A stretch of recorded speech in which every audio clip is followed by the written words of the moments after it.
রামের মূর্তি ভেঙে দেখাক, দেখেন এরা থাকতে পারে কিনা, এত সস্তা। আবার এক জামাতি দেখি পোস্ট দিয়েছে যেভাবে শেখ মুজিব, বঙ্গবন্ধু লেখে না যে শেখ মুজিবের মূর্তি ভাঙা হয়েছে, ওইভাবে রামের মূর্তি ভেঙে দেখা না, সেটার মুরুদে করলে ভেঙে দেখা। এই বাংলাদেশ যেদিন সংখ্যালঘু শূন্য হয়ে যাবে, এই দেশ ইথিওপিয়া, সুদান, নাইজেরিয়া, উগান্ডা হয়ে যাবে, না খেয়ে মরবে এই বাংলাদেশের মানুষ। বরং এই দেশে হিন্দুরা আছে বলে ভারত এখনো সর্বাত্মক আক্রমণে যায় না। ভারত এখনো আমাদের বাইন তালাক দেয় নাই। ভারত যেদিন বাংলাদেশকে বাইন তালাক দিবে, আমি যেমন বলি না, বিএনপি যদি এই মৌলবাদীদের বাইন তালাক দেয়, জামাতিদের বাইন তালাক দেয়, এগুলো সব না খায় মারা যাবে। আর ভারত যদি বাংলাদেশকে বাইন তালাক দেয়, এই বাংলাদেশের মানুষ সবাই না খায় মারা যাবে। এবং সেটা কখন ঘটবে? যখন হিন্দু শূন্য হয়ে যাবে, খ্রিস্টান শূন্য হয়ে যাবে, বৌদ্ধ শূন্য হয়ে যাবে বাংলাদেশ, তখন কিন্তু এটা ঘটে যাবে, দেখতে পারবেন। এরা তো এখন বুঝতেছে না, বুঝবে, এটা সুদূর প্রসারী। যেমন এই যে জুলাইয়ের 24-এর আগস্টের সন্ত্রাসীরা যা ঘটাইছে, জুলাই সন্ত্রাস, এখন কেমন লাগে?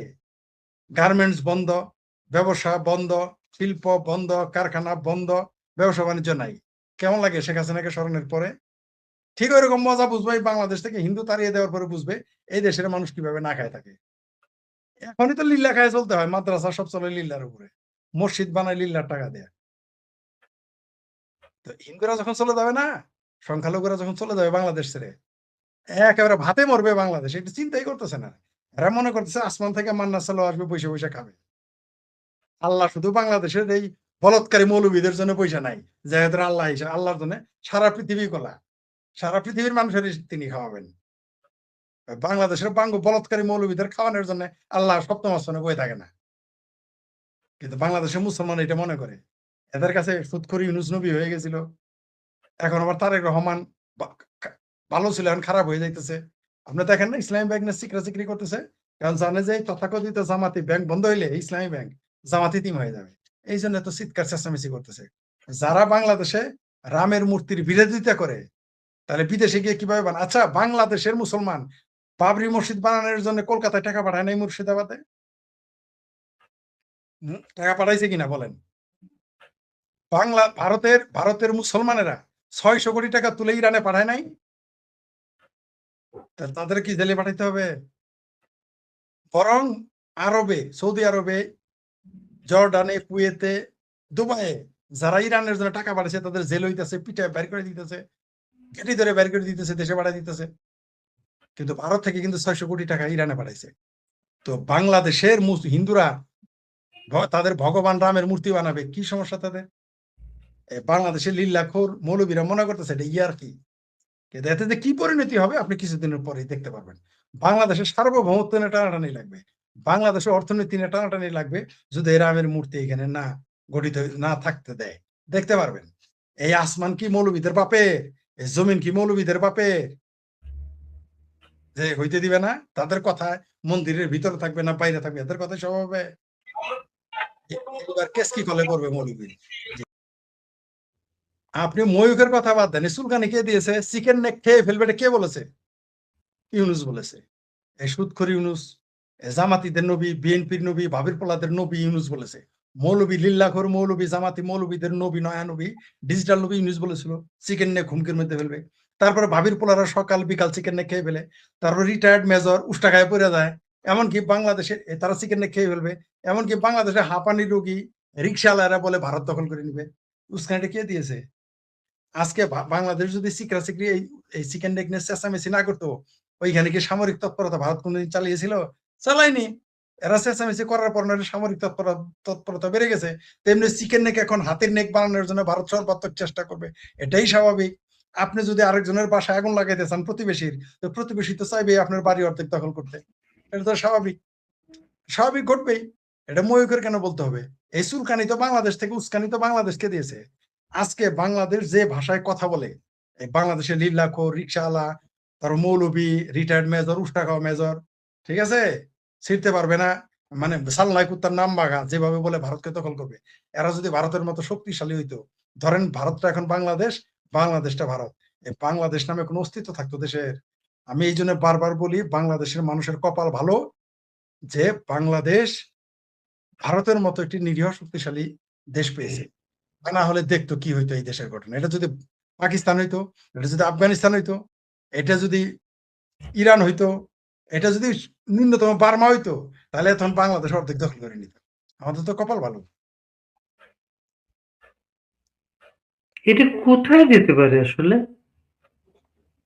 শেষ মুহূর্তে আমার ধারণা, শেষ মুহূর্তে যা ঘটতে পারে তা হলো যে ভারতের সাথে পাকিস্তান এবং পাকিস্তান, বাংলাদেশ এবং পাকিস্তানের সাথে যে টাই হয়েছে, এখন যে সুসম্পর্ক হয়েছে, তুরস্কের সাথে যে সুসম্পর্ক হয়েছে, এরা চাচ্ছে ভারতের সাথে একটা যুদ্ধ হোক।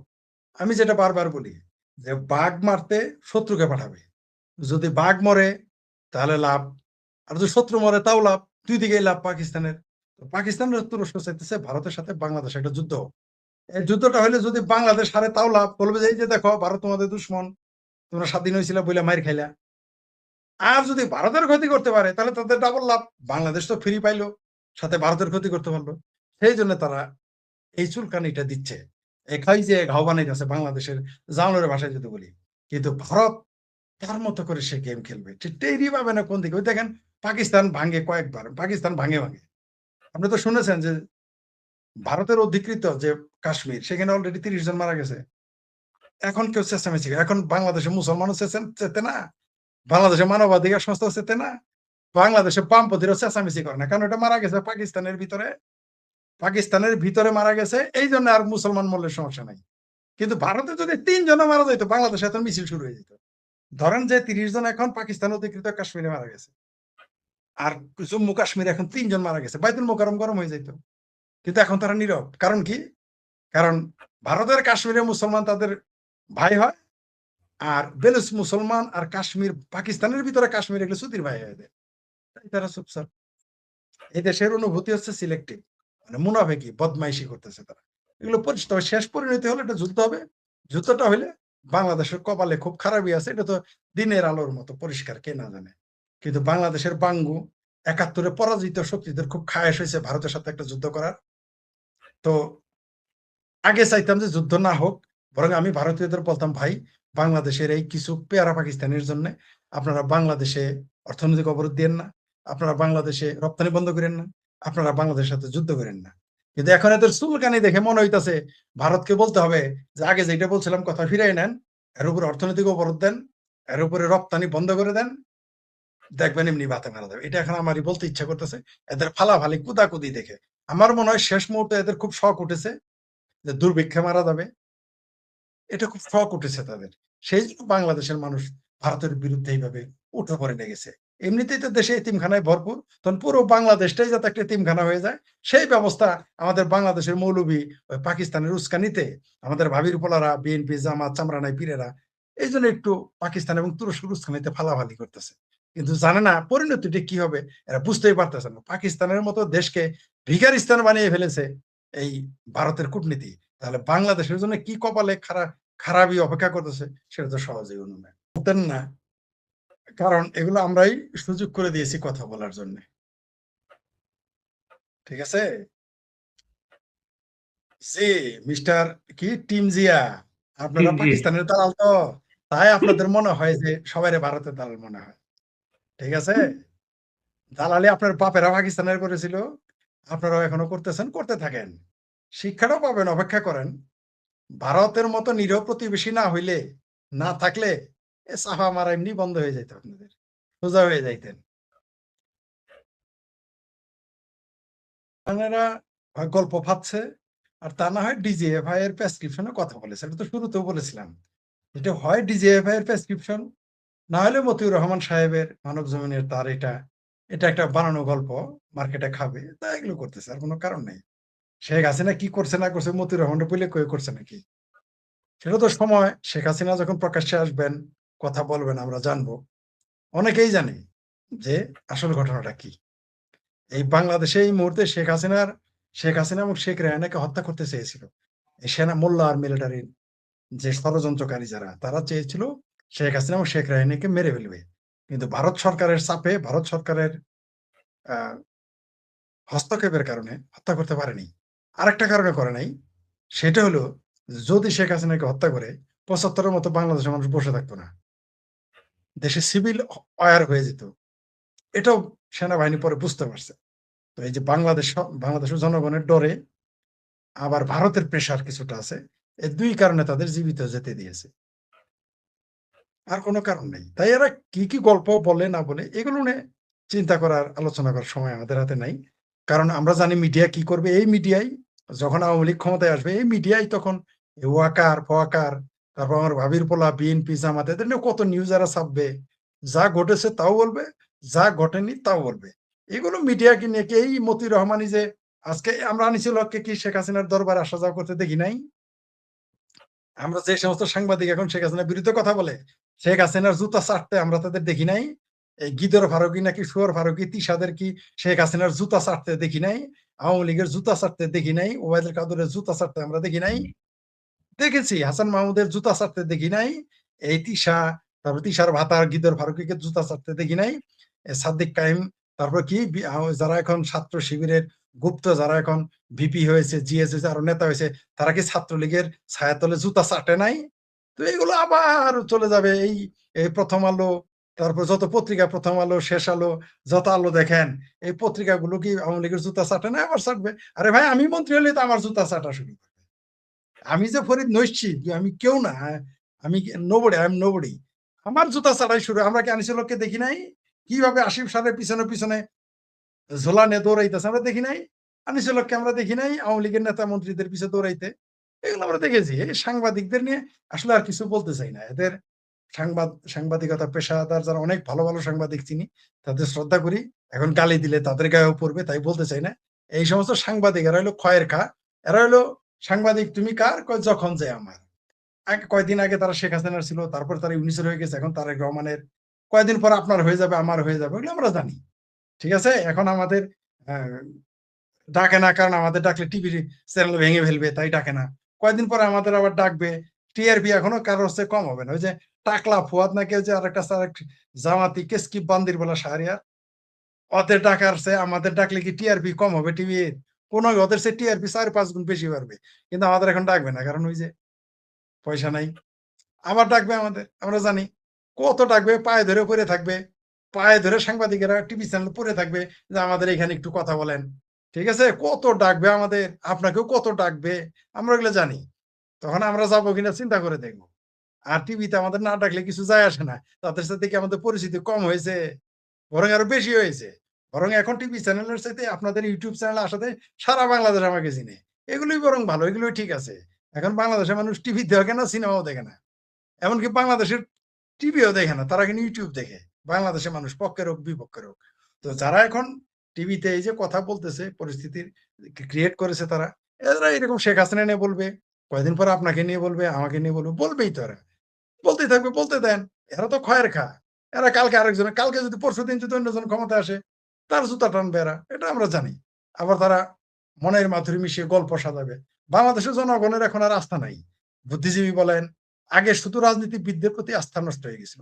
এখন বাংলাদেশের জনগণের না আস্থা আছে সাংবাদিকদের প্রতি, না আস্থা আছে সেনাবাহিনীর প্রতি, না আস্থা আছে বুদ্ধিজীবীদের প্রতি। বরং আমি মনে করি জুলাইয়ের সন্ত্রাসের ৫ই আগস্টের পরে বাংলাদেশের রাজনীতিবিদদের গুরুত্ব এই দেশে বেড়ে গেছে।